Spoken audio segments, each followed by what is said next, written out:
Hi, I am Toni Black and welcome to Living Out Loud. In this video series, we're talking about ways to unshackle your potential, unleash your passion, and become your own hero. Are you looking to find the career that you know you will love? I'm not talking about joining a company or drawing up the perfect resume so that you can show someone else what you're worth. What I mean is the fact is the only resume that you're ever going to need is already within you. I asked today's guest to come and join us and talk about creating the career of your dreams by following your life's purpose. He knows what it's like to feel like you're living somebody else's life. Our special guest is a certified purpose guide and the author of Planet on Purpose that was published just recently. He works with professionals and executive teams from Apple, Johnson & Johnson, Illumina, Morgan Stanley, and Google. As a leader of online purpose courses, he has guided thousands of people from over 50 countries to awaken, ignite, and embody their life's purpose. Welcome. I'm so glad you're here, Brandon Peele. Thank you, Toni. It's great to be with you. I'm so glad you're here today. So I would love for you to tell us your story, what led you here, what your hero's quest has really been like. Wow. So I grew up in Chicago, and we didn't really have a big purpose conversation in Chicago. Like if there was a question about meaning, it was like your family, God, the Chicago Bears. Stop Bears. Yeah, exactly. And so yeah, there's no real talk that like there's something unique that like exists within us that you need to like uncover and live out and contribute. And so I was pretty much like a follow the train tracks kind of kid, like scholar athlete, dated cheerleaders, went to college, fraternity, like just on the track for like basically suburban hell, but I didn't know it.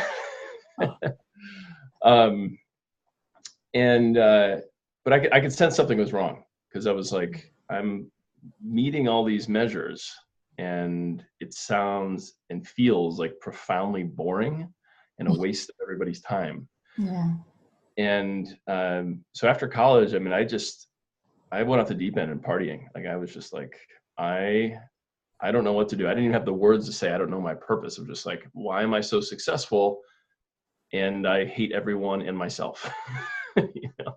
I can relate. Yeah, I've been there. Yeah, no, seriously. Like it was like I think by the time I was 27, I'd been arrested in 6 different states. I mean, I was just a madman. Wow. And yeah.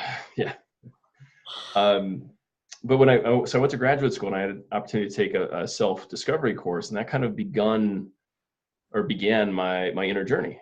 And I, stopped eating meat, stopped drinking, and after graduate school, when my friends went back to Wall Street and all that, I went to the Bay Area, San Francisco, and just threw myself headfirst into basically anything I could get my hands on transformation-wise.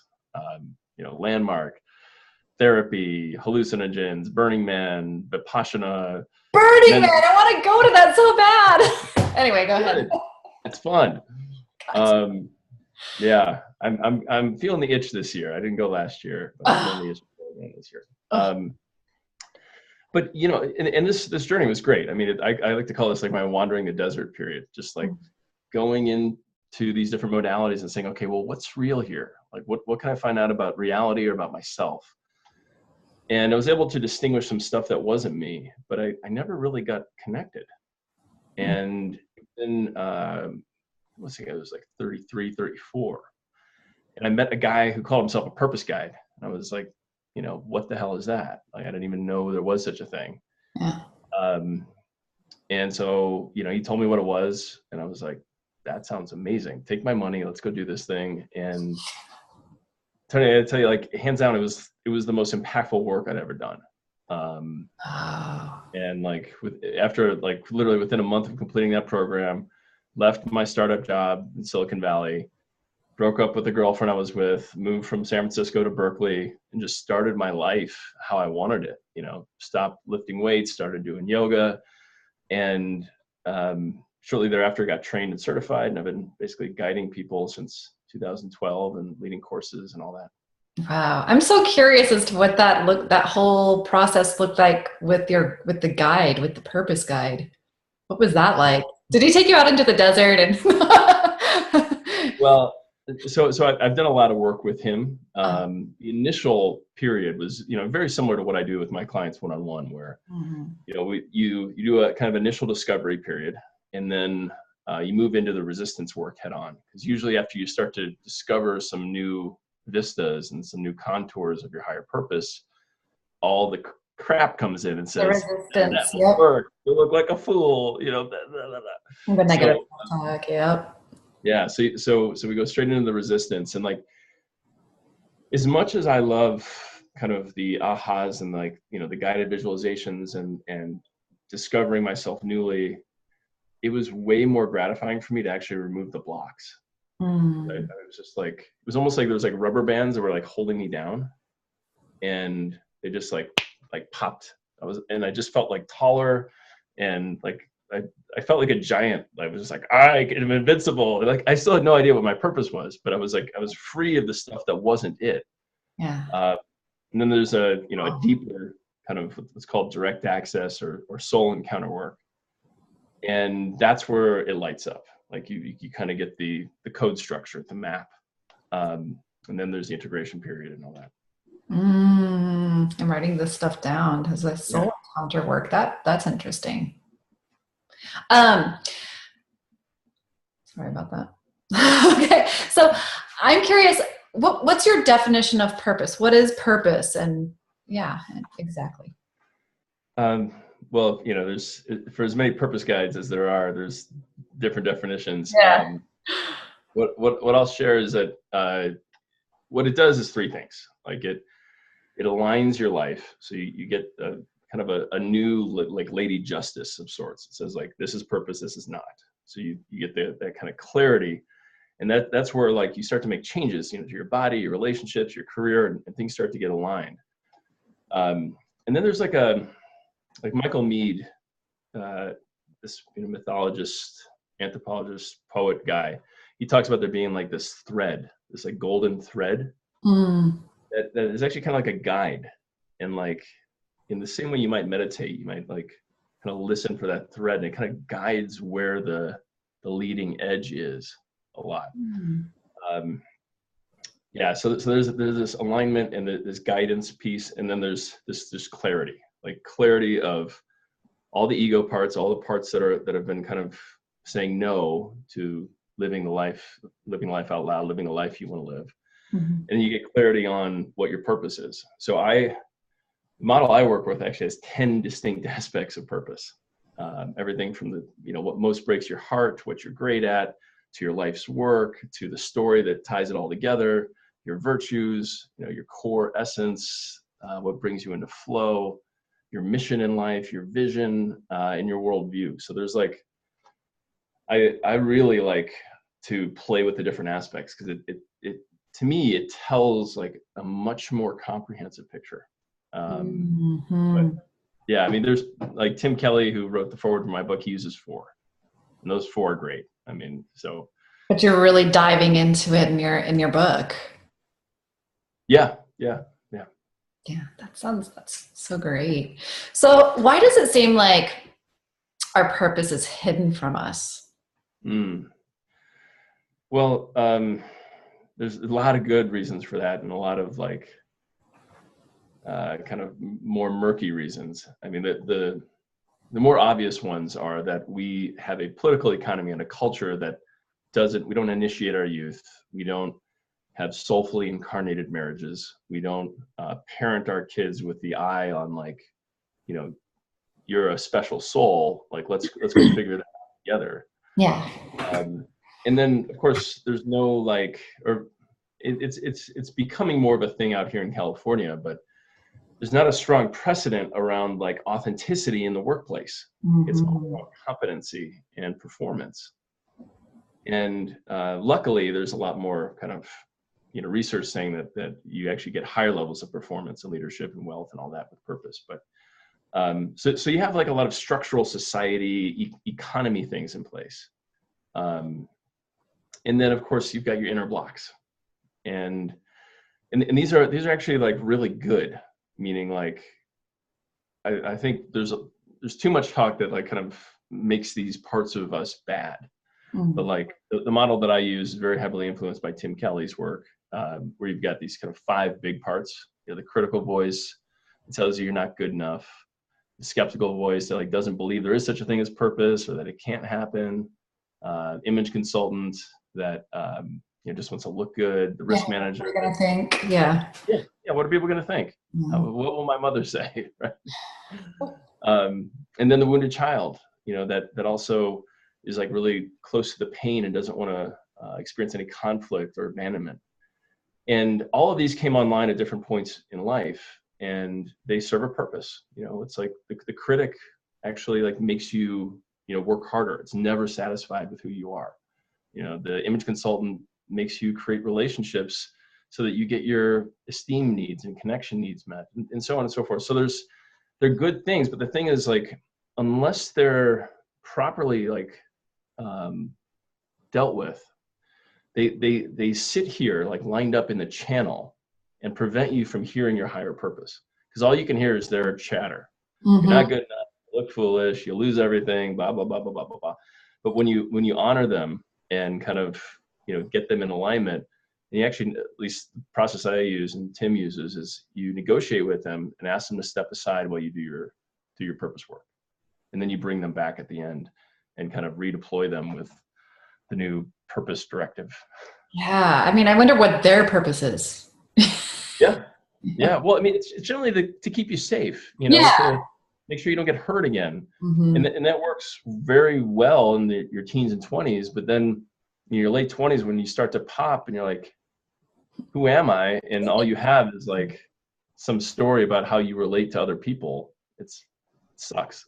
Yeah. And I feel like that really comes around in like middle school age, when they're going, that those voices get louder and louder and louder. Yeah. It's always fun.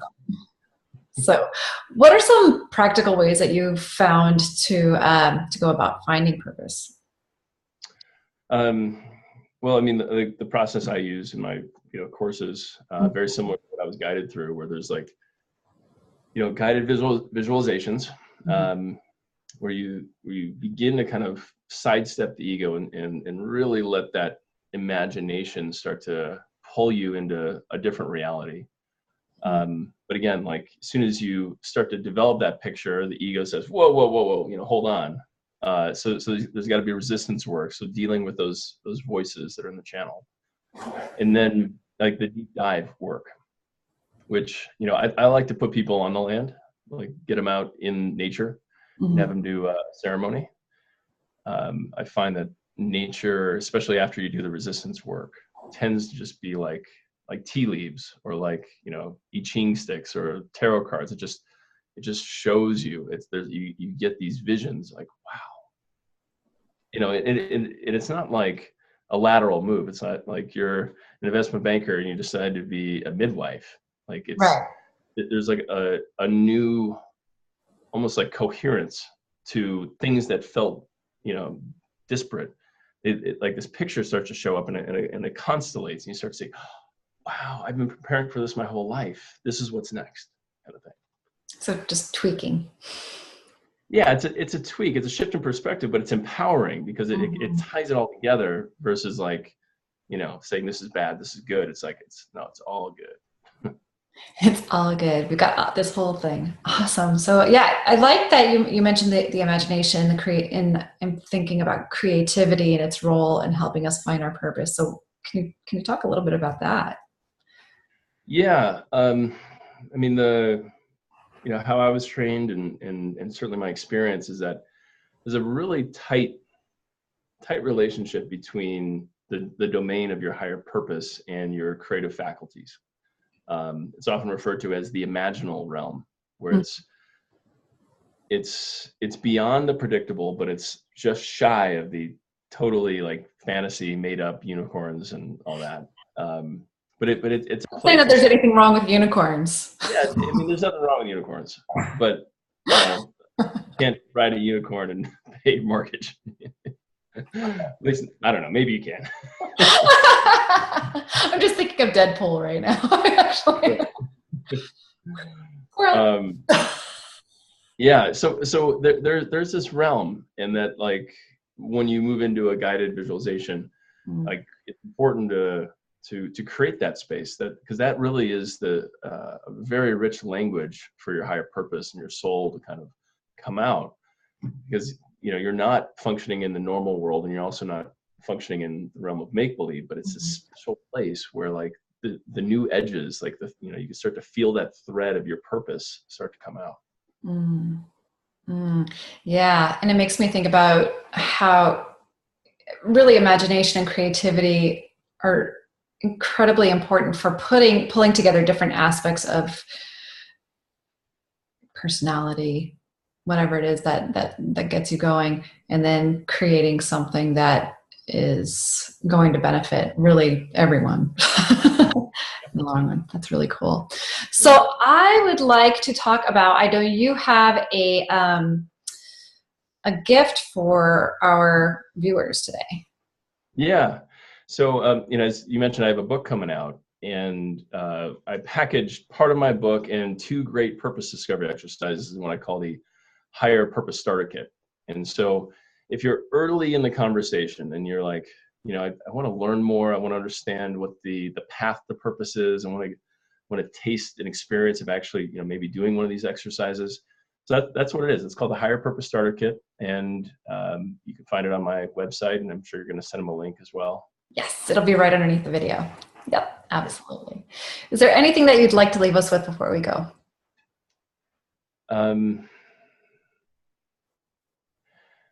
Yeah, and that's just to honor where you're at in your journey right now. That we've all been in these different phases, and there's nothing wrong because you don't know your purpose or you're not connected to it right now. Most of humanity, at least if you believe Gallup, they say 87% of humanity is not engaged or actively expressing their purpose. So there's nothing wrong. It's actually something really right, because you're one of them that says it doesn't work for me anymore. So just be patient with yourself, do great books, take great programs, and eventually like the next thing will appear. Self-development. Yeah. Important. Thank you so much. It's been a lot of fun connecting with you and talking with you about all this fun purpose stuff. Yeah, you as well, Toni. Thank you. Thank you. Thank you, Brandon. And thank you, the viewers of the Living Out Loud series. Be sure to check out all of the other videos that we have here. And until I see you again, keep living out loud.